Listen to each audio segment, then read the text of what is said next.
Kembali bersama kami di Breaking News Kompas TV, Saudara. Banjir yang melanda wilayah Sumatera, termasuk Aceh, Sumatera Barat, dan juga Sumatera Utara, menimbulkan pertanyaan terkait dengan apa kemudian penyebab utamanya.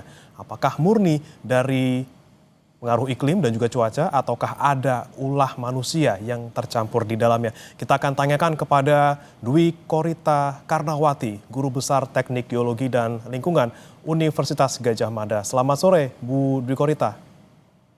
Selamat sore, Mas Premana. Ya, Assalamualaikum warahmatullahi wabarakatuh. Waalaikumsalam Bu Dwi Korita. Terima kasih sudah bergabung bersama kami di Breaking News Kompas TV. Bu Dwi Korita, tentu Anda sudah melihat bagaimana kemudian yang terjadi selama 2 minggu ini gitu ya, terkait dengan banjir yang melanda Sumatera. Anda melihatnya memang ini murni karena faktor cuaca, ataukah kemudian ada kerusakan alam yang ditimbulkan manusia sehingga kemudian dampaknya bisa sebesar ini? Jadi sebetulnya di wilayah Indonesia, tidak hanya di Sumatera, tapi juga di Jawa, di Sulawesi, di Papua, di Maluku, itu memang terbentuk dengan kondisi rentan akibat tumbukan lempeng, akibat kondisi geologi. Jadi tanpa gangguan manusia, tanpa cuaca pun kondisinya rentan. Namun kondisi yang rentan ini harusnya justru dijaga agar lingkungannya tidak rusak.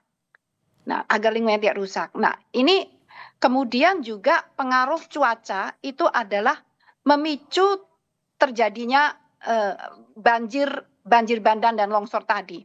Jadi sebetulnya kombinasi kondisi alam yang sudah rentan, kemudian dipicu oleh cuaca ekstrim akibat badai tropis senyar, sekaligus lingkungan atau ekologinya, kondisi lingkungan ekologinya itu juga rusak. Banyak yang sudah terbuka, terutama di pegunungan perbukitan barisan.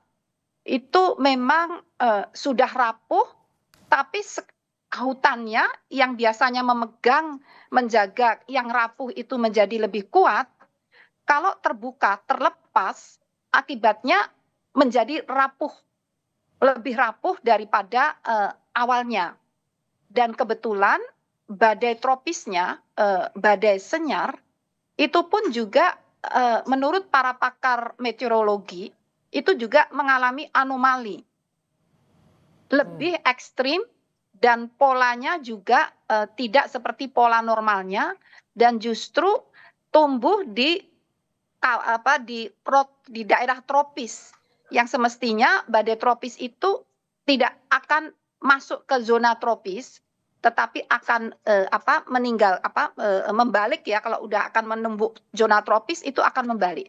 Tapi kemarin itu justru masuk di dalam zona tersebut. Dan beberapa studi juga mengatakan anomali iklim atau meningkatnya ekstremitas itu juga sebagai dampak dari perubahan iklim. Dan perubahan iklim itu pun dipicu oleh gas-gas rumah kaca akibat aktivitas manusia. Sehingga rootnya, ujung-ujungnya sebetulnya alam yang rentan itu menjadi parah, bencana menjadi lebih dahsyat karena aktivitas manusia yang membuka lahan, membuka lingkungan ataupun merusak lingkungan. Demikian. Kemudian Bu Dwi Korita, Anda juga sempat mengatakan ataupun ada data yang Anda sampaikan terkait dengan bencana ini di beberapa media. Bencana seperti ini juga pernah terjadi beberapa waktu lalu atau sekitar 50 tahun lalu. Ini seperti apa yang kemudian Anda lihat perbedaannya antara bencana yang terjadi sebelumnya dengan yang kali ini terjadi, Bu? Jadi bencana terakhir di Sumatera Utara itu di Das Bahorok, kejadiannya tahun 2003. Kami melakukan studi lintas disiplin saat itu, tidak hanya geologi tapi juga disiplin lingkungan dan sosial ya. Di sana kita akhirnya menemukan bahwa kejadian yang sama, banjir bandang yang saat itu di Das Bahorok, itu pernah terjadi 50 tahun yang lalu. Sehingga saat itu kami tim menyimpulkan berarti itu periode ulang 50 tahunan. Dan penjelasan yang tambahan yang kami peroleh, saat 50 tahun yang lalu das tersebut masih hutan. Jadi tidak ada hunian, sehingga saat terjadi banjir bandang pun 50 tahun yang lalu, itu tidak ada korban jiwa. Hmm. Nah, namun saat ini setelah tahun 2003, nampaknya terulang lagi, tapi tidak sampai 50 tahun, baru 20 tahun. Dan areal kawasannya juga justru malah semakin meluas. Nah, sehingga kami sampai pada kesimpulan bahwa peran manusia di sini mengakibatkan siklus alamiah itu menjadi lebih cepat terulang lagi. Tidak harus menunggu periode alamiah tadi. Jadi mempercepat pengulangan kejadian, meningkatkan frekuensi kejadian, dan intensitasnya menjadi lebih dahsyat, areanya menjadi lebih luas. Jadi itulah bagaimana pengaruh perubahan lingkungan akibat aktivitas manusia terhadap fenomena alam yang akhirnya menjadi bencana yang menjadi lebih dahsyat. Oke. Demikian. Sudah kawasan yang rentan, kemudian ada potensi siklus bencana 50 tahunan tapi terjadi lebih cepat karena ulah manusia. Tapi sebenarnya seberapa besar, Bu Dwi Korita, kontribusi tata ruang mungkin yang diakibatkan oleh ulah manusia ini kemudian bisa berdampak pada seberapa besar bencana yang ditimbulkan, mungkin terkait dengan korban jiwa maupun kerusakan yang ditimbulkan? Nah, kalau kebetulan pernah ada studi yang pernah saya pelajari yang menunjukkan daerah Jabodetabek di tahun 1970, kemana 10 tahun kemudian, setiap 10 tahun kemudian terlihat, ini kita analog dulu ya, tata guna lahannya itu semakin terbuka, dan BMKG mengidentifikasi dengan semakin terbukanya lahan, maka suhu udara permukaan itu pun semakin meningkat. Jadi pemanasan di udara, di tempat udara permukaan kita tinggal ini semakin meningkat. Dan hal itu pun juga terjadi di area lain di wilayah Indonesia. Terjadi peningkatan suhu udara. Dan peningkatan suhu udara inilah yang memacu perubahan iklim global, termasuk terjadinya cuaca ekstrim. Jadi seberapa besar pengaruhnya manusia itu, pertama dari membuka lahan, itu memacu kenaikan suhu yang akhirnya kecepatan perubahan iklim dan memacu terbentuknya cuaca ekstrim. Karena dengan suhu yang semakin menghangat, semakin panas, siklus hidrologi, daur hidrologi, itu pun semakin cepat. Tadi analog dengan banjir bandang. Daurnya 50 tahun menjadi 20 tahun.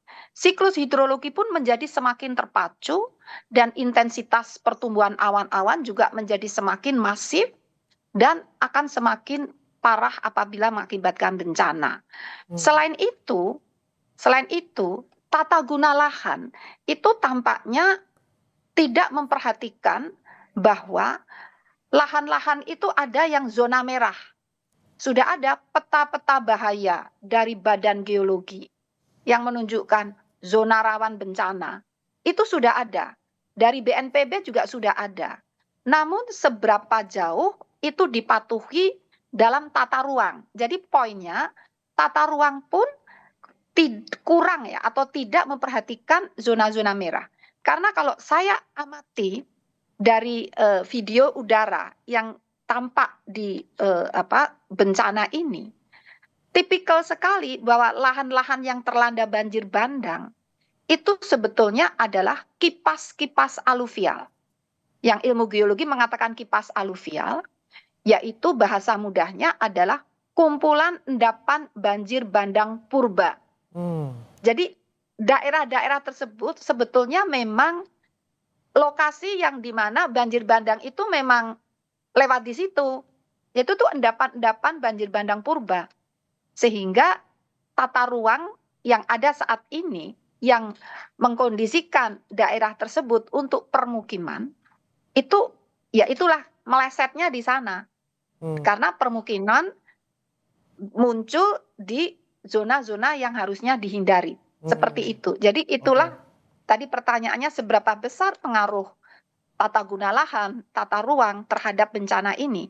Ya itu tadi, pengaruhnya adalah begitu dahsyat, bisa menimbulkan bencana yang masif karena tidak memperhatikan peta-peta bahaya atau peta-peta kerentanan bencana. Demikian, yang sebetulnya sudah ada itu. Oke. Kemudian selain terkait dengan tata guna lahan yang tadinya memang tidak harus digunakan sebagai permukiman karena tempat lewatnya air bandang gitu ya. Kemudian kalau soal peringatan dini dan juga mitigasi sebelumnya, pencegahan, ini seperti apa Bu Dwi Korita melihatnya? Nah, sebetulnya menyusun adanya peta bahaya ya, kan sudah ada peta bahaya, peta kerawanan. Itu peringatan dini yang paling dini, paling dini. Katakan itu justru peringatan dini untuk 5 tahun atau 10 tahun sebelumnya. Namun kemudian untuk bencana hidrometeorologi tentunya perlu peringatan dini cuaca. Nah, peringatan dini cuaca dan iklim itu sangat penting dan BMKG, saya masih ingat itu ada dokumennya, digital dokumen, di bulan September itu sudah mengeluarkan perakiraan musim. Mengatakan bahwa musim hujan maju dan puncaknya dimulai November. Dan diperkirakan puncak musim hujan akan berlanjut sampai Februari. Musim hujannya akan berakhir sampai April katakan. Itu perakiraan musim itu sudah merupakan peringatan dini yang disampaikan ke seluruh pihak melalui media dan juga bahkan juga kami menyurat ke presiden dan juga para kementerian lembaga dan gubernur itu semua sudah ada. Dan diulang kembali bahwa di bulan Oktober itu peringatan dini untuk puncak musim hujan. Kalau tadi peringatan dini musim hujan. Kemudian disusul dengan peringatan dini puncak musim hujan. Di situ juga sudah diperingatkan bagaimana potensi bencana banjir bandang, banjir, dan longsor. Dan bahkan kami sudah mulai saat itu di BMKG sudah mulai koordinasi dengan pemerintah daerah. Menyiapkan apa yang harus diperlukan ya. Kami juga khusus untuk Sumatera Utara kami bahkan bertemu langsung dengan gubernur ya melalui Zoom ya. Disiapkan sebetulnya saat itu ya. Nah, dan jadi sebetulnya peringatan dini itu berjalan dan di bulan November, tanggal 21 November, saya melihat BMKG mengeluarkan peringatan dini siklon tropis. Karena saat itu bibit siklonnya sudah muncul. Dan akhirnya tanggal 21 itu peringatan dini kan semakin pendek nih. Dari sekian tahun tadi tata ruang itu kan peringatan dini tahunan skala tahun ya. Kemudian peringatan dini skala bulan, peringatan dini skala minggu dan bahkan skala hari. Terakhir itu tanggal 21 November BMKG mengeluarkan peringatan dini bibit siklon tropis yang dapat berkembang menjadi siklon tropis dan mulai terjadi siklon tropis tanggal 26. Jadi sebetulnya peringatan dini itu secara sistemik itu sudah ada. Tapi poinnya bagaimana aksi dini untuk merespons peringatan dini ini perlu lebih